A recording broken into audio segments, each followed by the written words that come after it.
Welcome back. Let's jump right into the day's Global News Roundup. Sounds good. First up, a major shift in U.S. tariff policy. President Trump initially announced a 10% baseline tariff on all imports. Right, but with higher rates for countries they called the worst offenders. Yeah, places like the EU, Vietnam, South Africa, some facing over 100% tariffs. And the market reaction was, well, immediate and pretty negative. Huge losses, right.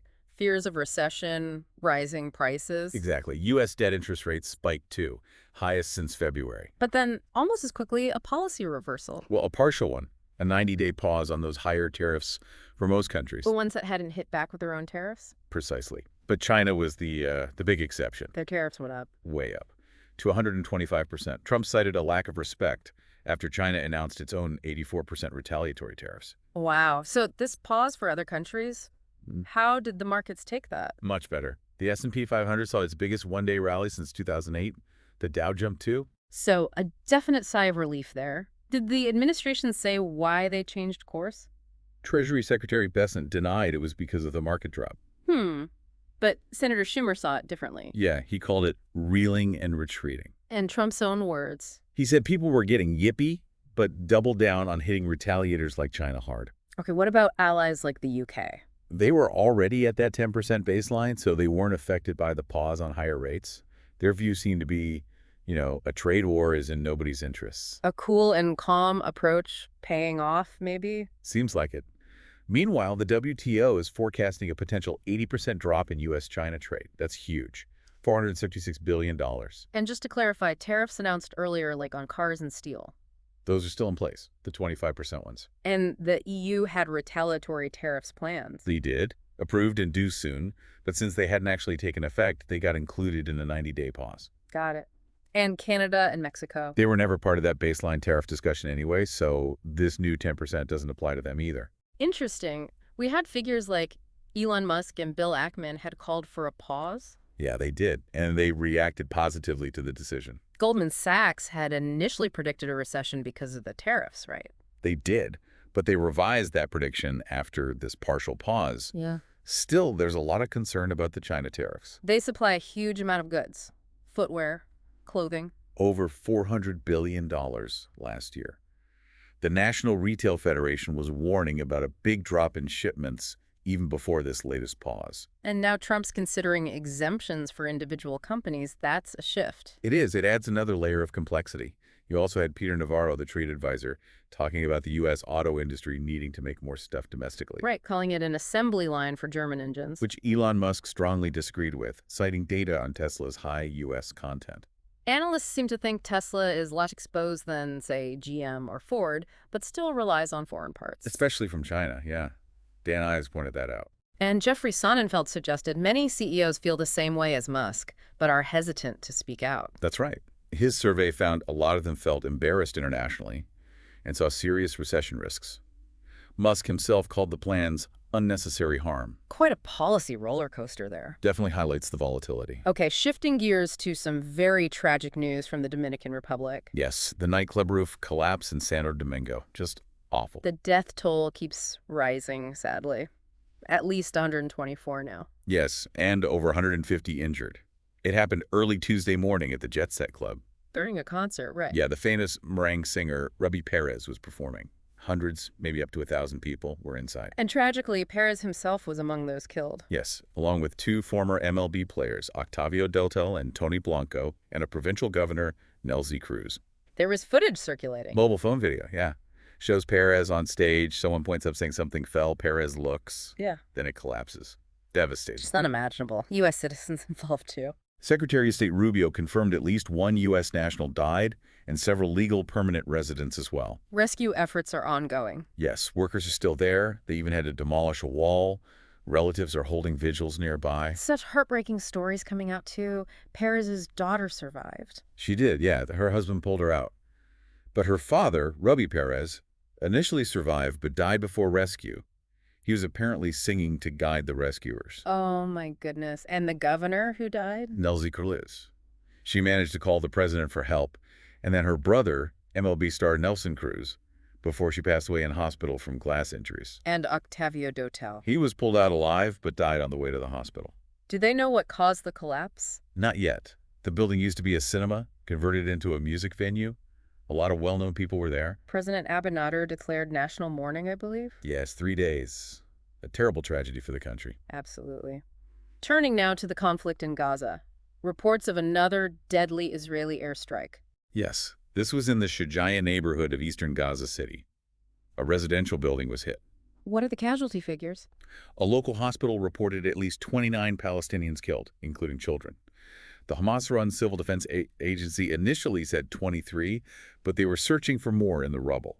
Eyewitnesses described a horrific scene. Yeah, calling it an overcrowded area with tents for displaced people. One described it as a horrific massacre with multiple missiles and shrapnel everywhere. Hamas condemned it strongly. As a bloody massacre, yes. It's complicated because many Shujaiya residents had fled earlier under Israeli evacuation orders. But this specific area wasn't included in those orders. Apparently not, according to reports. One resident questioned why a supposedly safe area was targeted. The overall death toll continues to climb. The Hamas-run health ministry says Israeli attacks have killed over 1,480 Palestinians just since March 18th. What's the Israeli military's statement on this particular strike? They say they were targeting a senior Hamas terrorist using precision weapons and took steps to mitigate civilian harm. And they maintain Hamas uses civilians as shields. That's their consistent position, yes. They also reported hitting over 45 other terror targets recently, and ground forces advancing in Shujaiya and what they call the Marag Corridor. The Marag Corridor. That's new territory they've seized. Yes. Between Rafah and Khan Yunis in southern Gaza, Defense Minister Katz talked about slicing through the strip to pressure Hamas for hostage releases. And plans to evacuate Rafah entirely. That seems to be the plan, turning it into a security area. The displacement crisis just keeps getting worse. The UN says another 390,000 people have been displaced in just the last 3 weeks. 2/3 of Gaza is now either in no-go zone or under evacuation order. And the aid situation is dire. Critically so. The UN warns food, medicine, fuel are drying up because Israel has blocked aid deliveries for a month now, apparently to pressure Hamas. UN Secretary General Guterres had strong words. He condemned the blockade as a violation of international law, calling Gaza a killing field and civilians trapped in an endless death loop. How did Israel respond to that? They rejected his criticism, accusing him of spreading slander and claiming aid was getting in during the ceasefire but was misused by Hamas. But UN humanitarian agencies dispute that. Yes, the heads of 6 agencies said Israel's claims of sufficient food are far from reality. Are there any efforts to revive the ceasefire? Mediation efforts are ongoing. The initial ceasefire started back in January, saw some hostage prisoner exchanges and aid deliveries. Why did it break down? Israel says Hamas refused to extend the first phase and release more hostages. And Hamas's view? They accused Israel of violating the original agreement, which they say included a permanent end to the war in the second phase. This all started, of course, with the Hamas attack on October 7th. Right, where about 1,200 people were killed and 251 taken hostage. And the death toll in Gaza since then, according to their health ministry. Now reported to be over 50,840. The human cost is just staggering. It really is. Okay, let's move to Europe. News from Germany. Yes, a deal has finally been reached to form a new government. The Conservatives, led by Friedrich Merz, and the Social Democrats. A grand coalition. Merz sounded optimistic. He called it a strong government capable of action, saying Germany is back on track. He even had a message for President Trump. Oh, what was that? Basically promising to fulfill defense commitments and boost economic competitiveness. Germany's already in recession, remember, and the U.S. tariffs haven't helped. There was pressure on Merz to get a deal done. Definitely. Political limbo since the February election, and his party was overtaken by the far-right AfD in a recent poll. So what's in the agreement? Key things include significant investment in the military and infrastructure, also measures to control and largely end irregular migration, including border controls. How did the AfD react? They criticized the plans, saying they don't go far enough. And the military investment is badly needed. Reports suggest dramatic shortages. Ammunition, soldiers, even barracks need fixing. Boost in defense is a big part of the deal.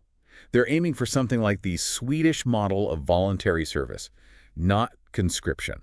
Support for Ukraine is also included. Yes, Merz promised comprehensive support. And the current defense minister, Boris Pistorius, is expected to stay on. This isn't the first grand coalition in Germany. No, it's the 5th since World War II, But they claim this one will be different. Not everyone's convinced, though. Sarah Wagenknecht, from the populist left, said the deal offers no real answers to the economic crisis or the trade war, predicting continued recession. She called it a MERS-cession. But Merz is confident. Yeah, confident he'll get party approval and they can start work in early May. Though that Ipsos poll putting the AfD slightly ahead must be worrying for them. While we're talking geopolitical tensions, Ukraine has made an allegation involving China. Yes, claiming Chinese troops are fighting on Ukrainian territory alongside Russians.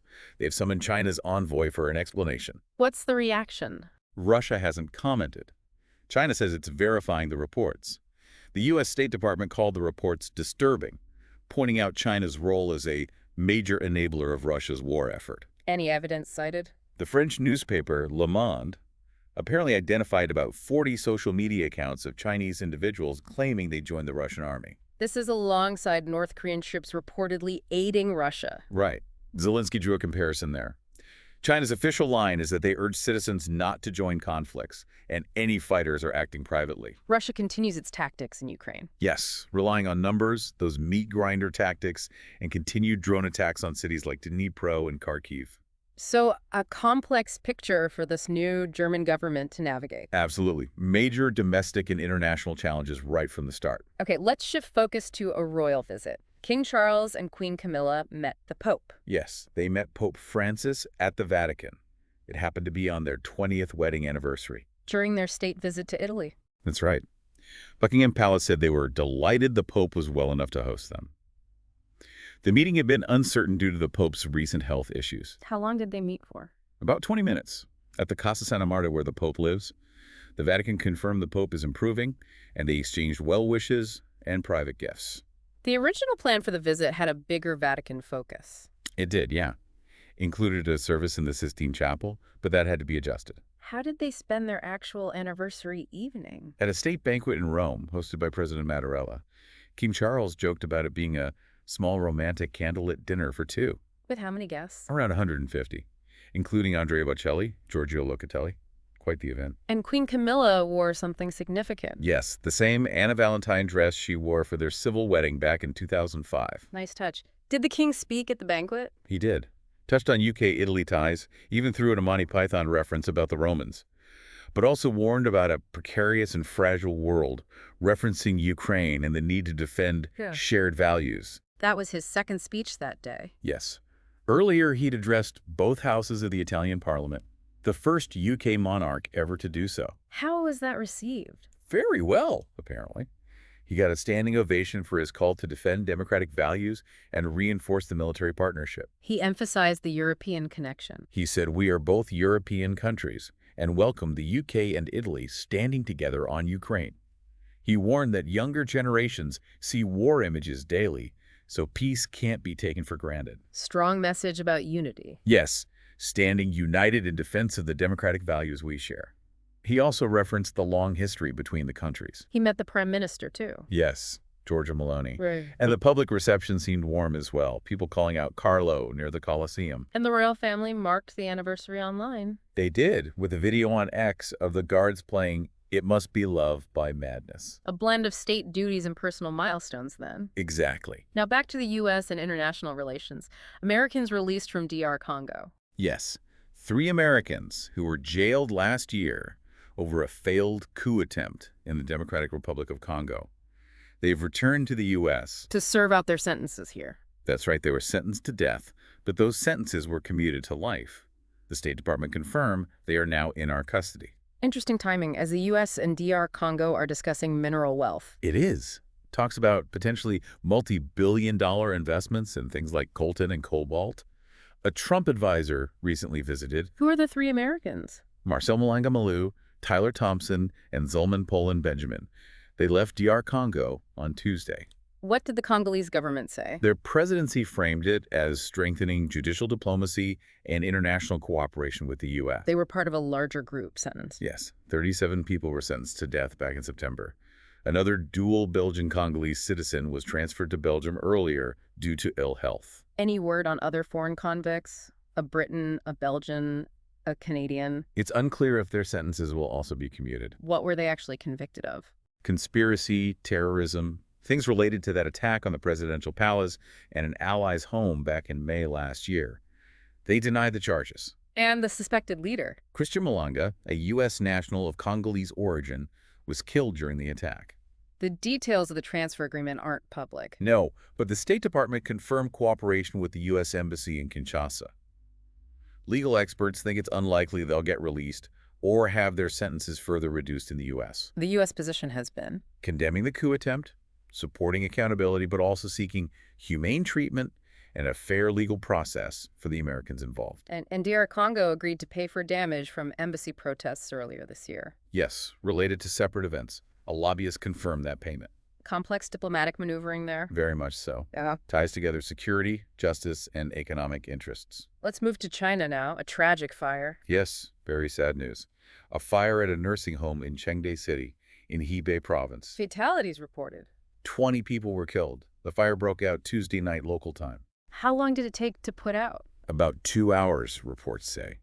19 survivors were taken to hospital for observation. Any idea about the cause? Authorities are investigating. One person in charge of the facility has been detained. How are people reacting online? Calls for a thorough investigation and a lot of sympathy for the victims, highlighting the vulnerability of the elderly. One user wrote, "I can't imagine how desperate they must have felt." China has seen a big increase in nursing homes recently. Yes, the number basically doubled between 2019 and 2024. It's directly linked to the aging population. There was another bad fire recently, wasn't there? Yes, a hospital fire in Beijing in 2023 killed 29 people, many of them elderly. Raises serious questions about safety standards in these facilities. Definitely a concern. Now back to DR Congo, but a different story. An issue in Virunga National Park. Yes, an outbreak of anthrax poisoning has killed at least 50 hippos and other large animals there. That's a significant number. Where did this happen? Primarily along the Ishasha River. Photos show dead hippos in the water. The deaths started last week. And tests confirmed anthrax. Yes, but they don't know the exact source or cause yet. What are park officials doing? The park director, Emmanuel Demerode, said they're trying to recover and bury the carcasses safely to stop the spread. But it's difficult, lack of excavators, access issues. They're using caustic soda during burial. Is there concern it could spread further? Yes, the Ishasha River flows into Lake Edward, and there are local reports of more dead animals being found there too. A real blow to wildlife conservation efforts in Virunga. Absolutely. It's a critical habitat, and an outbreak like this is very worrying. Okay, let's look ahead now to space, actually. Data centers in orbit. Yeah, it sounds like science fiction, but companies are seriously planning this. Lone Star Data Holdings is one. Their plan involves the moon. Yes, a data center on the moon. They're citing unparalleled security and the potential for unlimited solar energy. Have they tested this idea? They claim they successfully tested a small data center that hitched a ride on Intuitive Machines' lunar lander, the one launched by SpaceX. So, what exactly are data centers, for anyone unfamiliar? Basically, huge warehouses full of computer servers that store and process all the data flowing around the internet. And why put them in space? What's the driver? A few things. One is just the rocketing demand for data storage, especially with AI taking off. Right. Finding suitable sites on Earth is getting harder. They need lots of space, huge amounts of power and water, and local communities often object. So the theory is space offers unlimited solar power and no neighbors to complain. Pretty much. Plus, potential advantages for specialized services, like faster data transfer between spacecraft if the data doesn't have to come back down to Earth first. Has this been studied officially? Yes, the European Commission funded a study, the Ascend report. It suggested orbiting data centers could transform the European digital landscape and even be more eco-friendly. What would these orbiting centers look like? Thales Alenia Space, who did the study, envisions a constellation of 13 huge satellites like 200 meters long, each with thousands of servers assembled in orbit. No. Is that feasible soon? While the report author mentioned needing much cleaner rocket launchers for it to be truly eco-friendly, they think commercial viability might be possible by maybe 2037, depending on those launchers. But there are skeptics. Oh, yes. Dr. Domenico Vicinanza from Anglia Ruskin University pointed out some major hurdles. Like what? High launch costs, obviously. The need for protective structures, power systems, cooling systems all adds weight and complexity. Cooling is a particular challenge in space without gravity. And the risks. Space weather, debris. Exactly. Plus, repairs would be incredibly difficult and expensive. Despite all that, companies like Lone Star are pushing ahead. They are. They say customer demand is there. Lone Star's next step is a small data center in lunar orbit by 2027. Any others? StarCloud, based in Washington state, aims to launch a satellite data center next month and start commercial operations in mid-2026. What about the security aspect Lone Star mentioned? Their argument is that data wouldn't need to route through vulnerable terrestrial networks. It could beam directly to dedicated ground stations like vaults at the back of the bank, supposedly harder to hack. And the time delay for data going to the moon? It's about 1.5 seconds each way. That's considered acceptable for things like long-term storage or backups, not for real-time processing. Lone Star's CEO also mentioned data sovereignty. Right. The idea that a data center in space could function like an embassy in space, subject to the laws of the launching state. They apparently already have customers from Florida and the Isle of Man. Fascinating concept. High tech, high risk, high reward, perhaps. Definitely one to watch develop. Let's turn our attention to Ukraine now, and specifically President Zelensky. His role seems to have shifted over time. It really has. Remember, Trump once called him the best salesman in history for securing U.S. aid early on. He went from comedian to wartime leader, famously staying in Kyiv in 2022. Absolutely. But now the image is perhaps more authoritative, battle-hardened, maybe reflecting a degree of increased international isolation as the war drags on. And with the unpredictability of, say, a second Trump term, he might need to adapt again. That's the suggestion. Can he shift from that initial narrative of simple oppressor versus oppressed to more Trump-era style diplomacy, or will he remain firm? His early lobbying success was remarkable, though, getting air defenses, tanks. Even overcoming German reluctance. Ed Arnold from RUSI called him very clever and calculated. His decision to attend the Munich Security Conference just before the invasion was seen as pivotal. And advisors stressed the need for visibility, keeping public opinion on their side. Right, Serhiy Lyshenko. And those daily video addresses Zelensky gave were quite unusual in their openness. The Battle of Kyiv really cemented his image. It did, and definitely helped boost aid flow. He managed to maintain support even to European governments changed 4 UK prime ministers, for instance. But things changed after the 2023 counteroffensive didn't achieve major breakthroughs. Yes, his message didn't really change. And that led to some questioning of continued support, particularly in some Republican circles in the U.S. One analyst suggested his demanding approach became less effective. Maria Zolkina argued that what worked brilliantly in 2022 was less suited for 2023, and his diplomacy didn't adjust fast enough. The meeting with Trump in Trump Tower last September seems like a key moment. It does. Just before the U.S. election, there were tensions even beforehand, with Zelensky having said Trump didn't really know how to end the war. And the meeting itself was awkward. Reports suggest so, despite them announcing a common view afterwards. Their later Oval Office meeting was even described by some as a diplomatic disaster for Kyiv. A former ambassador, Vadim Pristaiko, offered some insight. He was at their first meeting back in 2019. He felt Zelensky saw Trump as a similar type media guy, anti-establishment, but ultimately said Zelensky has never been a diplomat. Another analyst called their relationship a roller coaster. Volodymyr Fisenko, yeah. Periods of constructive cooperation followed by crisis. They've had public wars of words, too. So, has Zelensky adapted? Fisenko thinks so. He does, but Zolkina sees a deeper issue.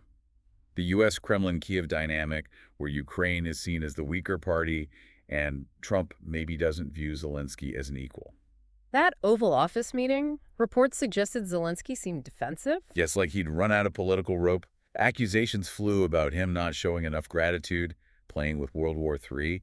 His body language was noted. And a potential mineral agreement didn't happen as planned. No, not in its original form. And there was that brief pause in U.S. military aid and intelligence sharing around that time. How does Zelensky's office frame that meeting? Ira Brusillo denied it was a calamity, calling it a discussion on moving forward. He presumed Trump and Zelensky get on well, personally, communicating frankly. But the takeaway seems to be Zelensky became more compliant afterward. That's the interpretation, given the continued reliance on U.S. aid.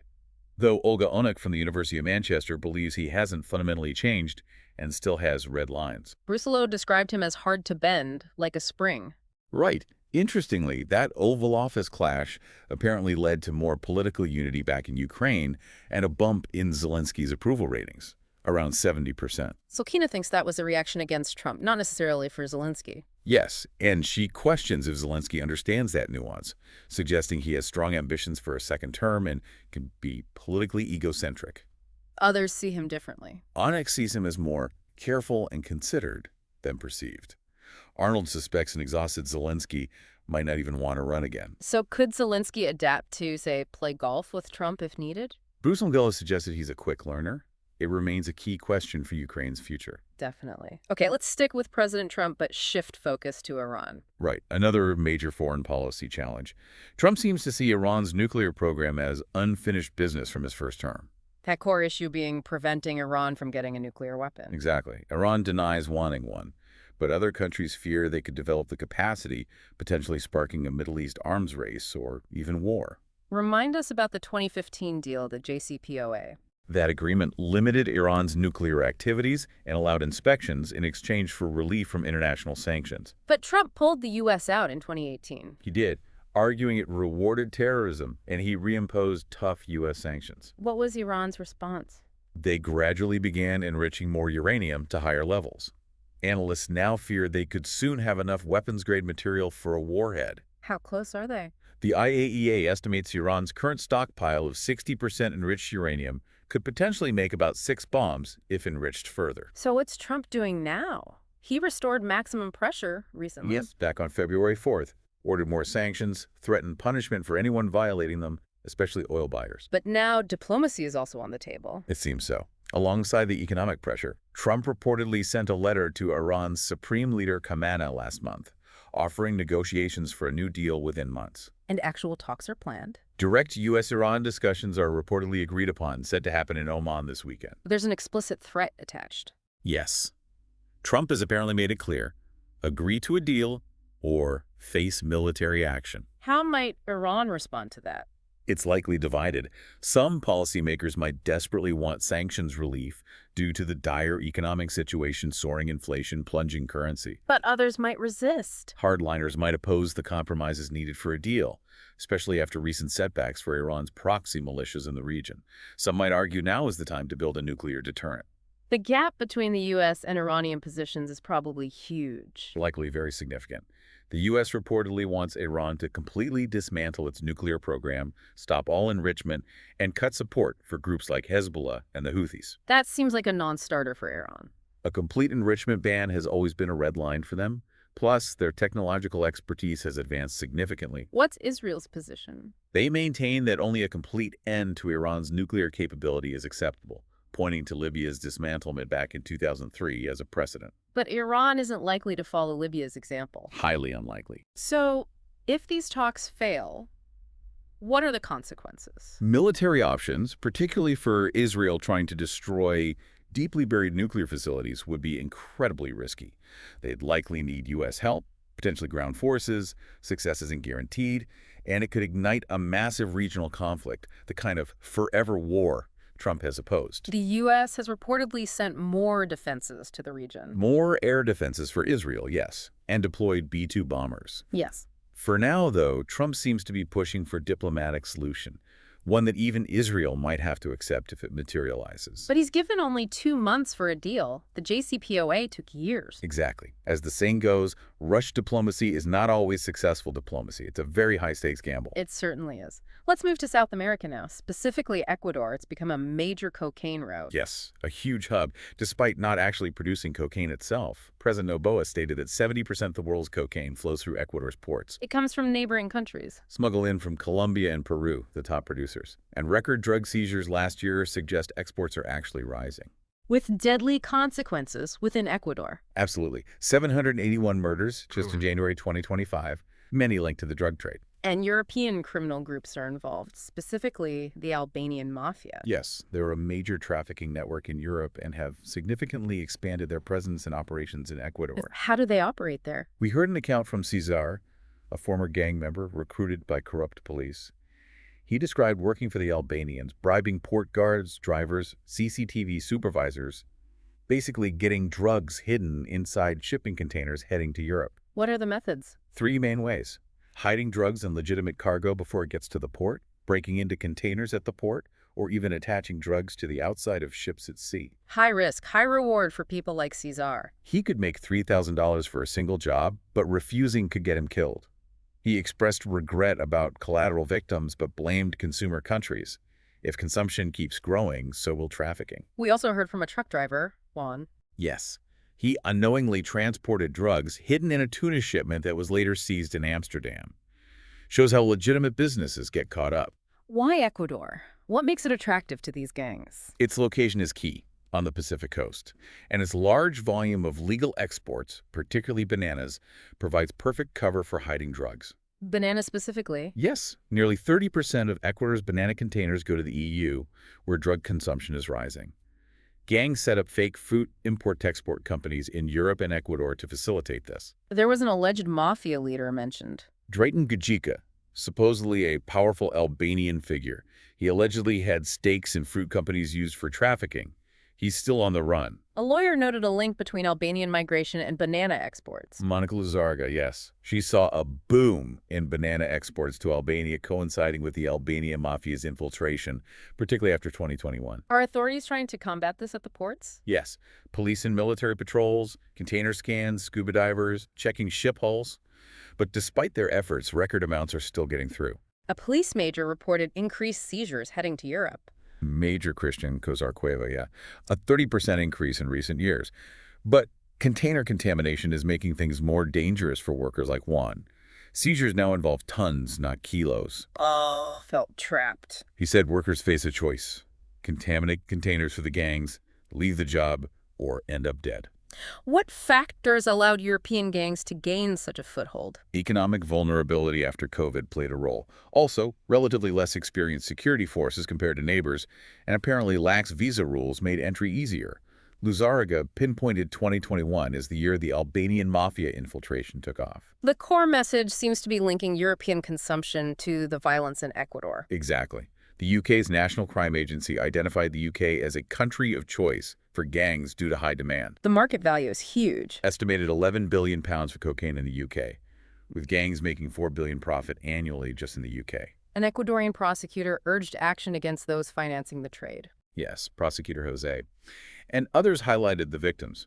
Banana exporters facing reputational damage, children recruited by gangs, and ultimately the Ecuadorians losing their lives. And the health impact in consumer countries. The NCA warned about cardiovascular and psychological problems for users and noted a 30% rise in UK cocaine-related deaths in 2023, over 1,100 people.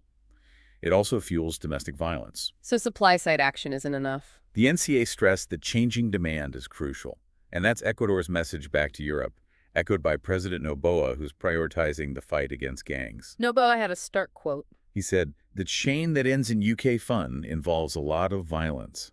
What's done for one person probably involves 20 homicides along the way." Powerful words. Very powerful. Okay, let's return to the U.S. and a specific immigration case causing concern. Yes, the case of Kilmar Abrego Garcia. He had a withholding of removal order, meaning he was lawfully present in the U.S. and couldn't be sent back to El Salvador where he feared harm. But he was deported. He was. Stopped by IC in Maryland, detained and deported to a notorious gang prison in El Salvador just 3 days later. How did that happen? Apparently due to an administrative error, according to the government. But it happened without any notice, legal process, or hearing. A court ordered his return. Yes. A federal judge, Paula Shanis, ruled ICE violated the law and ordered the U.S. government to secure his return. The Fourth Circuit Court of Appeals agreed, saying the U.S. had no legal authority to snatch a person who was lawfully present. But he's still in prison in El Salvador. He is, and the Supreme Court has now temporarily paused those lower court orders while it considers the case. Why is this case so significant? Immigration experts are worried it could completely undermine due process for immigrants if the Supreme Court sides with the Trump administration's hardline stance. Maureen Sweeney from the University of Maryland called it potentially eviscerating any rule of law in the immigration process. What's the administration's argument against returning him? They claim Judge Shanis acted outside her jurisdiction and that the U.S. government simply cannot compel El Salvador to release him. But legal experts disagree. Yes. Nicole Hallett from the University of Chicago pointed out that while U.S. judges can't order El Salvador, they can order the U.S. government to take steps to have him returned. She noted it's happened before. And she questioned the idea the U.S. is powerless over El Salvador. Right, especially citing an agreement where the U.S. apparently paid El Salvador $6 million to house deported prisoners, suggesting a level of cooperation or agency. So Garcia's lawyers argued the U.S. should at least request his return. Exactly, given that El Salvador detained him at the U.S.'s request and with U.S. funding. What did Attorney General Pam Bondi say? She acknowledged the administrative error, but maintained Mr. Garcia has alleged gang ties despite him having no criminal charges, and said, "We believe he should stay where he is." He's one of many deported to this prison. Yes, part of a group of 238 Venezuelans and 23 Salvadorans deported there under the Trump administration, all alleged to be gang members. Garcia denies any gang ties. And his withholding of removal order from 2019 is key. Absolutely. It was granted after he initially faced accusations of MS-13 ties, which he denied. The order explicitly means he cannot be returned to face harm in El Salvador. Amelia Wilson from Pace University called the deportation simply an unlawful act. His wife provided testimony about why he fled El Salvador. Yes, escaping gang violence as a teenager, which led to that 2019 order. The DOJ itself acknowledged the finality of that order in court previously. Judge Sheen has questioned the government's current gang claims. She noted they were made without any evidence, and no new removal order was ever produced. So the Supreme Court's temporary hold creates a standoff. A potential showdown, yes. Trump celebrated the stay on social media as a win for border security. Immigration lawyers see this as a major test. A test of the administration's power and its willingness to potentially bypass immigration courts and due process. Wilson warned it looks like an effort to completely usurp judicial and due process. A really concerning case regarding the rule of law. Definitely raises fundamental questions. Let's shift now to a long-running, high-profile criminal case back in the news. The Menendez brothers. Yes, Lyle and Eric Menendez. After more than 30 years in prison for murdering their parents, they say they feel hope for parole for the first time. Hope is a new feeling for them, Lyle said. Right. They were convicted of first-degree murder back in 1996, sentenced to life without parole for the shotgun killings in 1989. A case that really shocked people. Their first trial ended differently. Yes, a hung jury.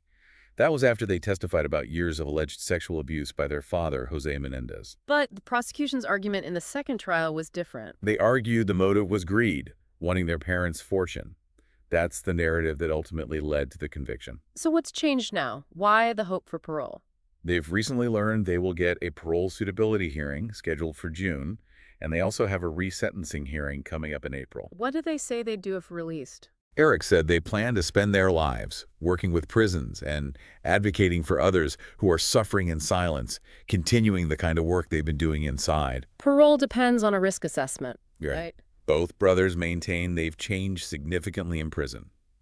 Eric said he's beginning to like myself, be proud of myself. They've been involved in programs inside. Yes, rehabilitation programs, helping disabled or elderly inmates, taking classes on trauma and meditation. Eric mentioned unspoken acts of helping others, even animals in prison. But it's not a done deal. There's opposition. Definitely uncertainty. Yeah. The current Los Angeles County DA, Nathan Hochman, withdrew a motion for resentencing that his predecessor had filed. That signals a tougher stance. He says he won't support their release. That's caused controversy, too. Yes. Two former prosecutors are actually suing Hochman, alleging harassment and retaliation after they were demoted for advocating for the resentencing. And family members have weighed in. Some relatives, like their cousin Tamar Goodell, have criticized Hochman for bias and ignoring the family's perspective.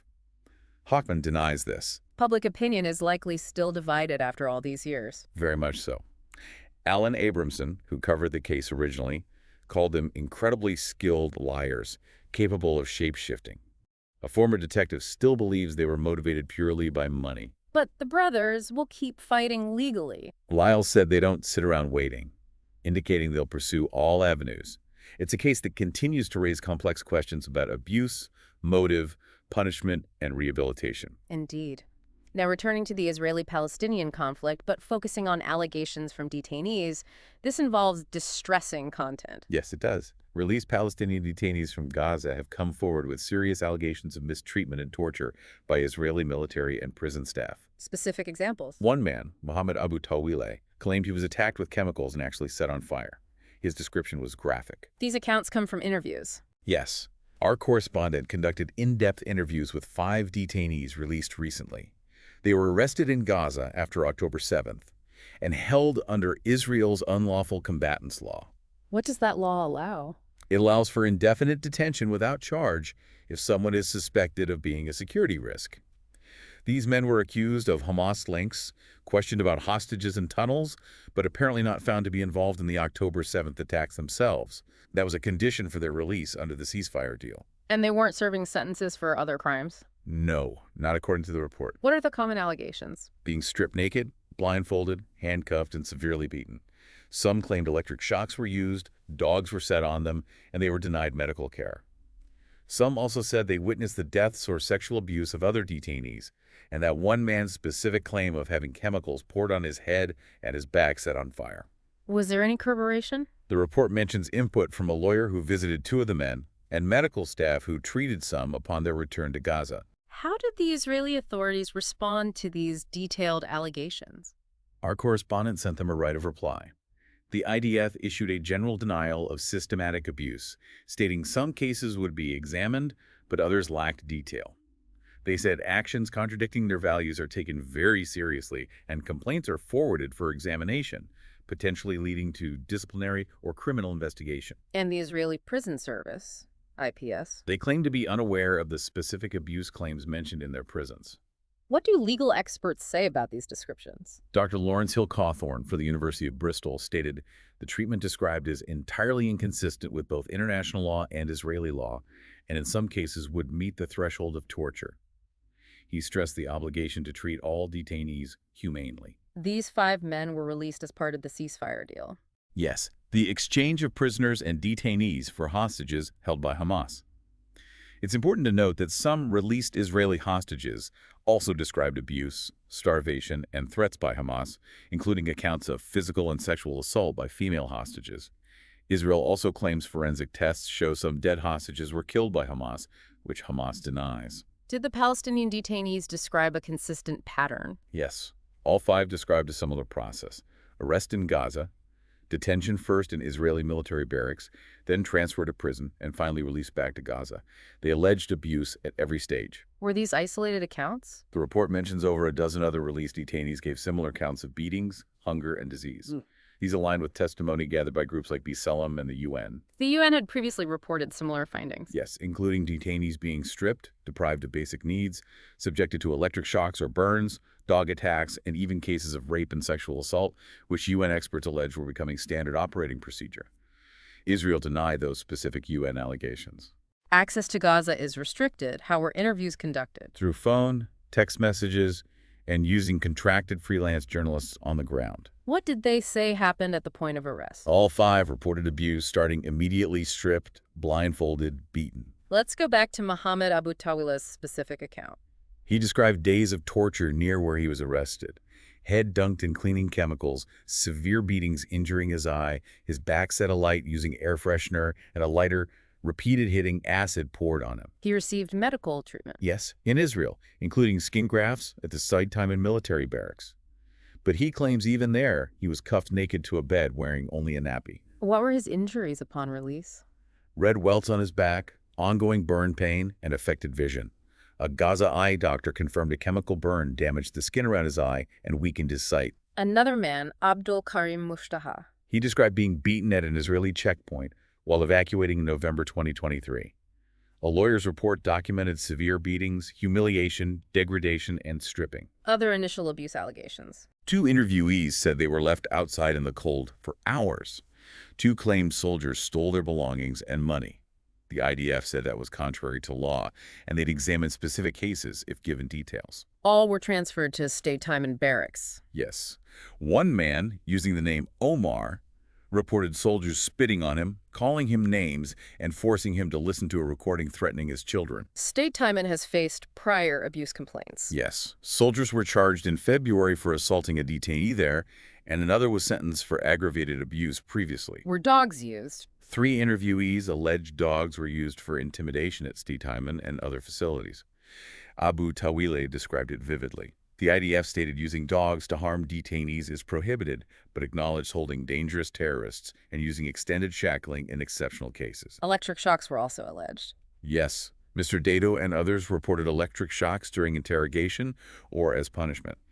Beatings and intimidation reportedly happened every time they were moved. What were interrogations like? Focused on accusations of Hamas links. Mustafa described being called a terrorist, despite following evacuation orders. He detailed torture methods aimed at sleep deprivation, hands tied overhead, naked, cold water poured on them with a fan running. Tadu mentioned lack of access to courts or lawyers. Yes, saying interrogators claimed all Gazans are linked to terror groups, and there was no time for challenges. The IDF countered that Israeli law does grant rights to judicial review and legal representation. Omar described his interrogation. 3 days at stay at Timon, thin overalls in a freezing room, loud Israeli music playing constantly, then led back blindfolded. The IDF claimed oversight mechanisms like CCTV ensure compliance. Omar and Mustafa were then moved to Ketziat prison. Yes, and they described a violent welcoming ceremony of beatings upon arrival. Omar alleged witnessing sexual assault there. Yes, he claimed he saw guards force 2 detainees to perform oral sex on each other. The Palestinian Prisoner Society described sexual abuse at Ketziat as common, ranging from harassment to beatings of genitals, though they denied knowledge of forced acts between detainees. B'Tselem also reported allegations, including attempted rape. How did the IPS respond to this specific claim? They stated they were not aware of the sexual abuse claim or other allegations at Ketziat, asserting they operate lawfully under supervision and prisoners can file complaints. Omar reported other abuse at Ketziat. Being hit with batons, being in severe pain for months from beatings. Mustafa described similar treatment. Head slamming, genitals hit, being stripped and tasered, threats of castration, beatings meant to break your bones, hot water poured over groups of detainees. Medical negligence was also alleged. Both described it. Mustafa had blistered hands, inflamed legs, but guards allegedly told him, as long as you have a pulse, you are in good shape. A lawyer confirmed he suffered from untreated boils. A Gaza doctor confirmed he had scabies upon release. Omar said requesting medical care led to beatings. Yes. Another detainee, Ahmed, held in the youth wing, reported tear gas attacks causing breathing problems, being treated like militants of 7 October, despite being children. He claimed his fingernails were pulled out during interrogation. He showed affected toenails and scars upon release. The IPS didn't respond to that specific claim. Did any witness deaths in custody? 2 men claimed they did, resulting from beatings or medical negligence. The names and dates reportedly matched other accounts. The Palestinian Prisoner Society says at least 63 Palestinian prisoners, 40 from Gaza, have died in Israeli custody since October 7th. Did the IDFIPS respond to the deaths? The IPS didn't. The IDF acknowledged awareness of deaths, citing pre-existing illness or combat injuries in some cases, and stated the military police investigates every death. Abuse allegedly continued right up until release. Some men said yes, overly tight cuffs, being pulled by raised arms. They were allegedly warned not to interact with Hamas upon return, under threat of missile strikes. Ahmed claimed conditions actually worsened after the ceasefire began. When did they feel safe? Only once they were on the Red Cross bus, they said. Some footage showed detainees returned wearing sweatshirts bearing a Star of David and an anti-Hamas message. What did medical staff in Gaza observe? The hospital official noted common skin conditions like scabies, extreme emaciation, malnutrition, and the physical effects of torture. The legal expert's conclusion. Dr. Hill Cawthorne reiterated that many alleged acts, chemical burns, head submersion, electric shocks, nail removal, severe beatings, stress positions, loud music would meet the threshold for torture under international law. Has the ICRC been able to access detainees? The International Committee of the Red Cross interviews returning detainees but couldn't comment on individuals. They are eager for access to those still detained, which Israel hasn't allowed since October 7th. They're deeply concerned and stress the urgent need to resume visits. And they still haven't seen the hostages in Gaza either. No. 59 hostages remain, 24 believed alive, and the ICRC has never been granted access in 18 months, a source of grave concern for their families. For the released Palestinians, return was complex. Both celebration and despair. Abu Tawila's family was shocked by his appearance. He still suffers pain and vision problems. Ahmed, the teenager, wants to emigrate because of his experiences. These are incredibly serious allegations requiring investigation. Absolutely. Underscores the need for transparency and adherence to international law regarding detainee treatment. Let's look at another controversial aspect of U.S. policy, deportations using a very old law. Yes, related to those deportations of over 200 Venezuelans to the mega jail in El Salvador we discussed earlier, it turns out 137 of them were removed under the Alien Enemies Act of 1798. 1798, that's old. How was it invoked? President Trump invoked it, accusing the Venezuelan gang Tren de Aragua, or TDA, of threatening an invasion or predatory incursion against the U.S. We mentioned the Supreme Court lifted a temporary block on those deportations. Right. A lower court tried to stop them on March 15th, but the Supreme Court allowed them to proceed on April 7th in a 5-4 decision, though they mandated some procedural safeguards. So, what exactly is the Alien Enemies Act? It gives the president sweeping powers during a declared war, invasion, or predatory incursion to detain and deport citizens of an enemy nation, bypassing usual legal processes. When was it passed? Way back when the U.S. feared war with France. It talks about apprehending, restraining, securing, and removing subjects of the hostile nation or government. Has it been used much? Only 3 times before this, according to the report. During the War of 1812, World War I, and most infamously during World War II for the internment of around 120,000 people of Japanese ancestry, along with some of German and Italian descent. And Trump pledged to use it. Yes, in his inaugural address, he vowed to use it to eliminate all foreign gangs and criminal networks. His recent proclamation used the Act's specific wording, declaring TDA members liable to be apprehended and removed as alien enemies. That's a big criticism. Rights groups like the ACLU, who sued, argue the U.S. is not at war with Venezuela, so the Act doesn't apply. Lee Gellert from the ACLU said, "There's no question in our mind that the law is being violated." A federal judge tried to intervene. Judge James Boasberg attempted to stop the removals, but the White House claimed there is no lawful basis for his order and that removals had already happened. There was a clash between the judge and the government. Yes, Boasberg called the government's response woefully insufficient and warned of consequences. Trump then attacked the judge on social media, calling him a grandstander and suggesting impeachment. How did others react? El Salvador's President Bukele tweeted, "Oopsie, too late," when the initial stop order came. Venezuela criticized Trump's use of the act as unjustly criminalizing migrants and evoking history's darkest episodes. Legal scholars have concerns. Catherine Yan Ebright from the Brennan Center called Trump's use illegal, arguing the act was intended for sweeping detentions based on ancestry during wartime, not targeted deportations based on alleged gang activity without proof. So another instance of the administration pushing legal boundaries on immigration. Yes, using a rarely invoked, centuries-old law in a way that critics argue is far beyond its original intent and potentially unconstitutional. Okay, let's broaden the picture slightly. How are things looking for President Trump on other fronts? The economy, for instance. Well, U.S. stocks have been falling since that tariff announcement we started with. Trading partners aren't backing down yet. And politically. The White House is apparently preparing for a large anti-Trump demonstration, even postponing a garden tour due to security concerns.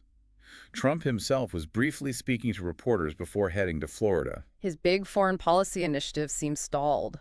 Gaza and Ukraine. They appear to be. Israel's renewed action in Gaza with civilian casualties puts that ceasefire he touted in jeopardy. And Russia. They're reportedly adding new conditions to Ukraine ceasefire talks, possibly just buying time to gain more territory. Trump said he wouldn't be happy if he thought they were tapping us along, but still believes Putin wants a deal. Critics are skeptical of his approach to Russia. Jake Sullivan, Biden's former advisor, accused Trump of basically giving Russia most of what it wants up front, potentially removing any incentive for them to negotiate seriously. And the deportation efforts face legal hurdles beyond the Alien Enemies Act case. Yes. Despite those successful flights to El Salvador, a judge said there's a fair likelihood his order to turn flights around was violated. Other legal challenges are ongoing against policies like suspending asylum, changing refugee resettlement, attempts to end birthright citizenship, and revoking TPS for Venezuelans. The Supreme Court will likely be involved in many of these. What about recent elections? Any signs since November? There have been few. Republicans won some special elections in Florida, but by smaller margins than Trump did in November. More significantly, Democrats won a key Wisconsin Supreme Court race, despite heavy conservative spending, including from Elon Musk. What does that suggest? It might suggest continued Democratic strength in contested races, maybe even making inroads in conservative areas, partly by campaigning against proposed cuts associated with figures like Musk. Are Republicans in Congress pushing back on Trump at all? Some GOP senators, did join Democrats to support measures limiting Trump's tariff authority, rescinding the emergency declaration for earlier Canada tariffs, and requiring congressional approval for long-lasting tariffs. But mostly they're sticking with him. By and large, yes. Yeah. They seem unwilling or unable to sway him on tariffs or spending cuts, likely due to his strong grip on the party base and fear of political backlash. Could that change? Perhaps.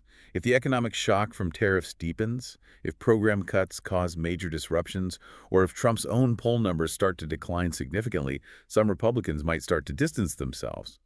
That could potentially unravel some of his key initiatives. So even without facing re-election soon, reality might bite. Trump may feel liberated now, but as the saying goes, reality has a way of asserting itself in the end. The consequences are starting to mount. That wraps up our Global News Roundup for today. We've touched on major shifts in U.S. trade policy, tragic events, ongoing conflicts and their human cost, new governments forming, diplomatic visits, complex legal battles, and serious human rights allegations. It really shows how interconnected everything is, from economic decisions in Washington, affecting markets worldwide, to demand for goods in Europe, fueling violence in South America, to geopolitical tensions impacting lives in the Middle East and Ukraine. Definitely. These events don't happen in isolation. As we watch these trade policies, conflicts, and legal challenges continue to unfold, a key question remains. How will these developments collectively reshape the global landscape in the months and years ahead? A lot to keep an eye on. Indeed. Thanks for tuning in. We'll be back tomorrow with more updates.